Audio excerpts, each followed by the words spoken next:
Welcome to the Slop Farm. Enjoy the video. You start by confirming the SIM and carrier are active so you don't misattribute a network issue. Once done, unlock your Realme and open settings, then go straight to SIM card and mobile data. You do this because Wi-Fi calling is controlled per SIM and sits under network options.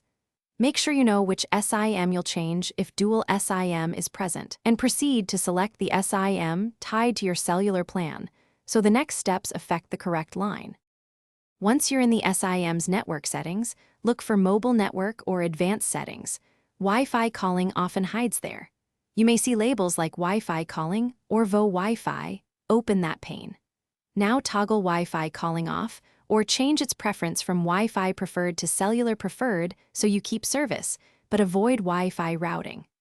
This step removes the phone's habit of switching to Wi-Fi for calls, and it helps prevent call drops when the Wi-Fi link is weak or unstable. Finish by restarting your Realme so the change fully applies, then place a test call to confirm it uses the cellular network. If you don't see the Wi-Fi calling option, make sure system and carrier settings are up to date, because carriers sometimes control visibility. If calls still go over Wi-Fi, toggle airplane mode briefly, then re-enable cellular. And if problems persist, contact your carrier. They can clear provisioning or disable Wi-Fi calling from their side. Thanks for watching. Consider subscribing if we helped you today.